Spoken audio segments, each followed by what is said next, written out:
के स्टार्ट में हमें बताया जाता है कि आज से 3 साल पहले स्पेस से आए कुछ एलियन रोबोट्स ने अर्थ पर अटैक कर दिया था और वहाँ पर एक वॉर चल जाती है और फिर ये जंग एलियंस जीत जाते हैं। ज्यादातर लोग इसमें मारे जा चुके थे और जो लोग जिंदा थे यानी जो सर्वाइवर थे उन्हें रोबोट्स की हर बात माननी पड़ती है। साथ साथ कुछ लोग मिसिंग भी हुए थे। अब यहाँ पर एलियन रोबोट्स की एक शर्त थी और वो ये कि कोई भी अपने घरों से नहीं निकलेगा और अगर कोई अपने घर से निकल भी गया तो उसे 10 सेकंड्स का टाइम दिया जाएगा, जिसमें कि अगर वो अपने घर वापस ना गया तो एलियंस उसे मार देंगे। ये रोबोट्स इंसानों के कान के पीछे एक डिवाइस लगाकर उन पर नजर रख रहे थे। इसके बाद हमें इंसानों की तरह दिखने वाला एक रोबोट दिखाया जाता है जो कि इंसानों को रोबोट्स का मैसेज देता है और वो ये था कि हम इंसानों को कोई भी नुकसान नहीं पहुंचाएंगे। हमारे आने का मकसद सिर्फ इंसानों को स्टडी करना और नई चीजों के बारे में जानना है। एक बार हमारा मकसद पूरा हो जाए तो हम हमेशा के लिए यहाँ से चले जाएंगे और कभी भी मुड़कर वापस नहीं आएंगे। साथ साथ वो ये भी कहता है कि रोबोट्स कभी भी झूठ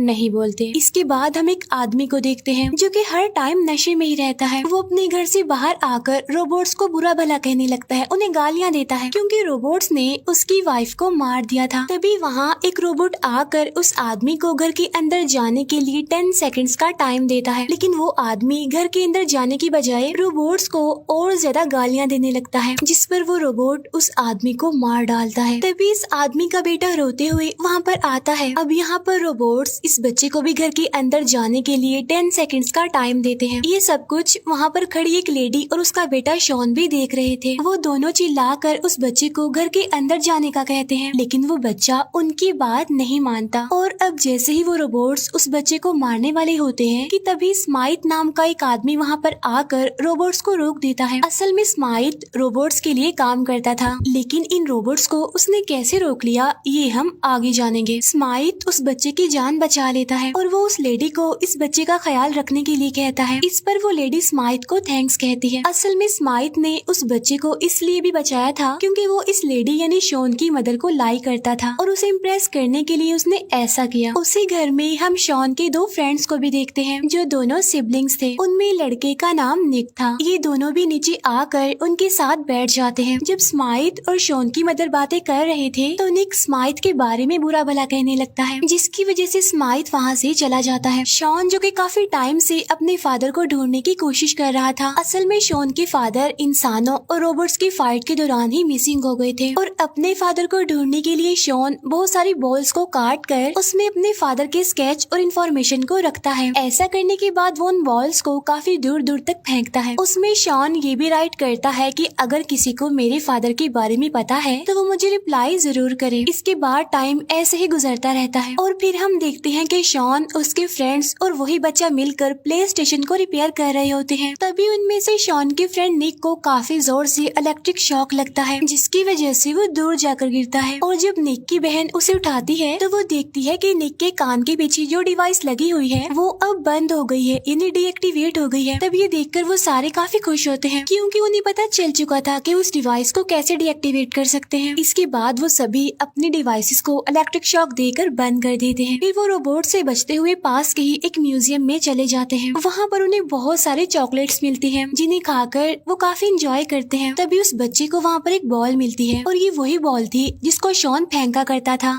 वो बच्चा इस बॉल को लाकर शॉन को दे देता है और जब शॉन उसे चेक करता है तो वो देखता है कि स्केच पर किसी का रिप्लाई आया है जिस पर लिखा हुआ था कि तुम्हारे फादर एक बहुत ही अच्छे इंसान है और अगर तुम उनके बारे में जानना चाहते हो कि वो जिंदा हैं या फिर नहीं तो तुम स्कूल जाओ, जहाँ पर तुम्हें सारी बात पता चल जाएगी कि आखिर तुम्हारे पापा कहाँ हैं। जिस पर शॉन डिसाइड करता है कि वो अपने फादर को ढूंढने के लिए स्कूल जाएगा और बाकी तीनों को वो घर जाने के लिए कहता है। जिस पर निक उसे कहता है कि हाँ यार जाओ तुम, हम तो घर जा रहे हैं। लेकिन निक की बहन शॉन को कहती है कि नहीं निक, हम तुम्हारे साथ ही जाएंगे। तभी सुनकर निक कहता है कि ना भाई, मुझे तो अपनी जिंदगी से बहुत प्यार है, मैं मरना नहीं चाहता अभी, तो इसीलिए मैं तो कहीं नहीं जा रहा हूँ। तब निक की बहन उसे समझाती है कि अगर शॉन के फादर की जगह हमारे फादर होते तो शॉन हमें कभी भी अकेला ना छोड़ता। तो तुम ही बताओ हम उसे कैसे अकेला छोड़ दे। इसके बाद वो एक साथ स्कूल जाते हैं, जहाँ पर एक बूढ़ा आदमी कुछ फाइल्स लेकर कहीं पर जा रहा था और अब ये लोग उस बूढ़े आदमी का पीछा करते हैं, जहाँ पर एक रूम में उन्हें बहुत सारी फाइल्स मिलती हैं और उन्हीं फाइल्स में शॉन अपने फादर की फाइल भी ढूंढने लगता है। शॉन देखता है कि उन फाइल्स में से बहुत से लोगों की फोटोज पर रेड क्रॉस लगा हुआ है, मतलब ये कि जिस फाइल पर क्रॉस का निशान लगा हुआ है वो मारे जा चुके हैं और जिस फाइल पर नहीं लगा हुआ डेफिनेटली वो लोग जिंदा हैं। काफी ढूंढने के बाद फाइनली शॉन को अपने फादर की फाइल मिल जाती है जिस पर रेड क्रॉस नहीं था, इट्स मीन वो जिंदा थे अभी। और जब शॉन ये चेक करने लगता है कि लास्ट टाइम उसके फादर को कहाँ देखा गया था, तो तभी एक एक करके उनके कान के पीछे लगी डिवाइस एक्टिवेट होने लगती है। तब बहुत सारे रोबोट्स उनको मारने के लिए आ जाते हैं। उसी टाइम स्माइथ भी वहाँ पर आकर उन रोबोट्स को रोक देता है। बाद में वो उन सबको चेन से बांध देता है। अब यहाँ स्माइथ शॉन से पूछता है कि इस डिवाइस को तुमने कैसे ऑफ किया, लेकिन यहाँ पर शॉन उसे कोई भी जवाब नहीं देता। तब स्माइथ उसकी डिवाइस को निकालकर उसकी जगह ब्लैक डिवाइस लगा देता है। इसके बाद वो शॉन को एक स्कैन के लिए रेडी करता है। स्माइथ बताता है कि स्कैन की मदद से तुम्हारे माइंड में जो कुछ भी चल रहा है मुझे इजीली उसके बारे में पता चल जाएगा। साथ साथ इस स्कैन की वजह से जिंदा रहने की विश भी खत्म हो जाएगी। फिर इसके कुछ दिन बाद उस पर्सन की डेथ हो जाएगी। अब यहाँ पर इस स्कैन को करने के लिए एक काफी बड़ी मशीन यूज की जाती है जो कि लोगों के माइंड्स का डाटा निकालती है और फिर इंसान की सारी विशेष उसी टाइम पूरी कर देती है, जिससे इंसान को ऐसा लगता है कि उसने अपनी पूरी जिंदगी जी ली है, जिसकी वजह से इंसान कोमा में चला जाता है और इसके कुछ दिन बाद वो मर जाता है। ये सुनकर शॉन स्माइथ को बुरा भला कहने लगता है। तब गुस्से में आकर स्माइथ शॉन को मारने के लिए आगे बढ़ता है, लेकिन अब क्योंकि मशीन ऑन थी जिसकी वजह से स्माइथ को झटका लगता है और वो पीछे गिरता है। ऐसा होते ही मशीन रुक जाती है, जिससे शॉन और उसके साथी वहाँ से भाग जाते हैं। तभी निक वहाँ की गैसेस ऑन करके वहाँ पर आग लगा देता है, जिसकी वजह से वहाँ पर काफी बड़ा ब्लास्ट होता है और फिर शॉन और उसके बाकी साथी वहाँ से निकलकर एक होटल में चले जाते हैं। होटल में ये लोग देखते हैं कि वहाँ पर बहुत सारे लोग पार्टी कर रहे हैं। तभी एक आदमी वहाँ पर आता है और उन्हें पकड़कर वो एक लेडी के पास ले जाता है। यहाँ पर वो लेडी भी उनसे सेम क्वेश्चन करती है कि तुमने अपने डिवाइसेस को कैसे ऑफ किया था या फिर कैसे डीएक्टिवेट किया था। ये सुनकर शॉन कहता है कि आप मेरे फादर के बारे में पहले पता लगवाएं, उसके बाद मैं आपको बता दूंगा कि इन डिवाइसेस को कैसे ऑफ किया जाता है। अब यहाँ पर उन दोनों के दरमियान एक डील हो जाती है। फिर वो लेडी उन लोगों को एक आदमी के पास लेकर जाती है। शॉन उस आदमी को अपने फादर का पूछता है कि क्या आपने इनको कहीं पर देखा है, जिस पर वो आदमी शॉन को कहता है कि तुम ऐसा करो कि नदी के पास जाओ, वहाँ पर तुम्हें तुम्हारे सारे सवालों के जवाब मिल जाएंगे। उधर स्माइथ कुछ रोबोट्स और शॉन की मदर को लेकर एक जगह पर पहुँच जाता है और वो स्पीकर में शॉन को कहता है कि शॉन तुम्हारी मदर हमारे पास है और अगर तुम अपनी मदर को बचाना चाहते हो तो तुम मुझसे आकर मिलो। फिर हम देखते हैं कि शॉन और उसके साथी जहाँ पर छुपे हुए थे वहाँ पर एक रोबोट आ जाता है, लेकिन अब जैसे ही वो रोबोट शॉन के करीब आता है तो शॉन उससे कनेक्ट हो जाता है। इसके बाद वो रोबोट शॉन की एक्शंस को फॉलो करता है, यानी जैसे जैसे शॉन कर रहा था वैसे वैसे वो रोबोट भी कर रहा था। ये देखकर शॉन के फ्रेंड्स उसे कहते हैं कि शॉन अब ये रोबोट तुम्हारे कंट्रोल में है, लेकिन सवाल ये है कि तुमने ऐसा कैसे किया।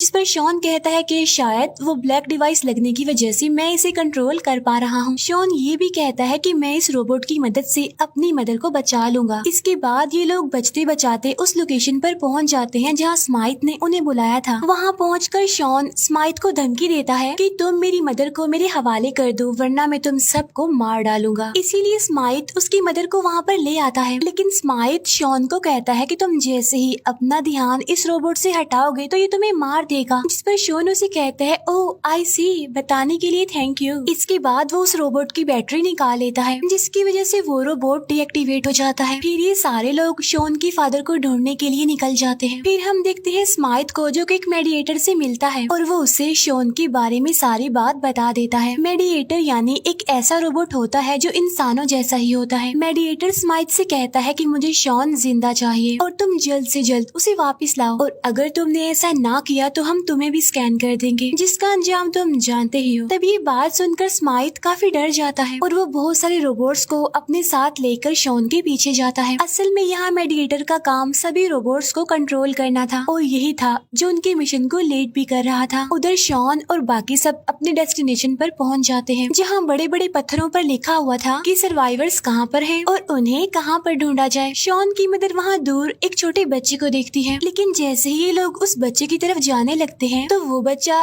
डर कर भागने लगता है। तब उस बच्चे का पीछा करते हुए ये लोग एक जगह पर पहुंच जाते हैं जहाँ पर कुछ लोग हाथों में बो एंड एरो यानी तीर कमान लेकर इन लोगों की तरफ बढ़ते हैं। शॉन जैसे ही अपने फादर को दिखता है वो जाकर उनके गले लग जाता है। तब शॉन की मदर भी अपने हस्बैंड से मिलकर बहुत खुश थी। इसके बाद शॉन अपने फादर से पूछता है कि पापा कहाँ चले गए थे आप। तब शॉन के फादर बताते हैं कि जंग खत्म होने के बाद सारे बचे हुए लोग यानी सर्वाइवर यहाँ पर आकर छुप गए ताकि रोबोट्स हमें ढूंढ न सके। उधर स्माइट भी उनका पीछा करते हुए वहाँ पर पहुँच जाता है, उसी जगह पर जहाँ पर ये सारे लोग छुप कर रह रहे थे। स्माइट अपने साथ बहुत सारे रोबोट्स को लेकर आया था वहाँ पर। स्माइट उन सब से कहता है कि तुम सब हमें शॉन दे दो, जिसके बदले में हम तुम्हें छोड़ देंगे और कुछ नहीं कहेंगे। फिर स्माइट उन्हें एक स्पेसशिप दिखाते हुए धमकी देता है कि अगर तुमने हमारी बात ना मानी तो कुछ ही मिनटों में ये स्पेसशिप तुम्हारे एरिया को लावा बना देगा, जिसमें तुम सब के सब मारे जाओगे। लेकिन शॉन एलियंस की मेन स्पेसशिप में जाकर उसे अपने कंट्रोल में कर लेता है। तब ये देखकर वो मेडिएटर उसके पास आता है और वो शॉन को कहता है कि वाह बहुत खूब, और तुम हमारे साथ मिल जाओ, जिसके बदले हम तुम सबको छोड़ देंगे। लेकिन शॉन उसकी बात नहीं मानता और उस मेन स्पेसशिप को वो दूसरी स्पेसशिप से टकरा कर डिस्ट्रॉय कर देता है। इन दोनों स्पेसशिप के टकराने की वजह से वो मेडिएटर जमीन पर गिर जाता है, लेकिन शॉन एक रोबोट को कंट्रोल में करके इजीली जमीन पर आ जाता है। उन स्पेसशिप के डिस्ट्रॉय होते ही वो सारे रोबोट्स अपने आप से ही डीएक्टिवेट होने लगते हैं। इसके बाद शॉन मेडिएटर के पास जाता है और वो उस मेडिएटर को अपने कंट्रोल में करके जितने भी अर्थ पर यानी जमीन पर रोबोट्स थे उन सबको डीएक्टिवेट कर देता है, जिसके बाद वो मेडिएटर भी डीएक्टिवेट हो जाता है। लेकिन बंद होने से पहले वो मेडिएटर शॉन को कहता है कि अभी ये सब कुछ बंद नहीं हुआ और याद रखो कि हम दोबारा आएंगे। इसके बाद हम देखते हैं कि सारे रोबोट्स खत्म हो चुके हैं, जिसकी वजह से सारे लोग अपने अपने घरों से आकर सेलिब्रेशन करते हैं। अब यहाँ पर मैं आपको ये बता दूं कि स्माइट असल में उन रोबोट्स को कैसे कंट्रोल कर रहा था, क्योंकि असल में वो भी कोई आम इंसान नहीं था बल्कि वो भी एक एलियन था। उन सब के खत्म होने से लोग बहुत ज्यादा खुश थे और इसी के साथ ही मूवी यहीं पर एंड हो जाती है। Thank you for watching.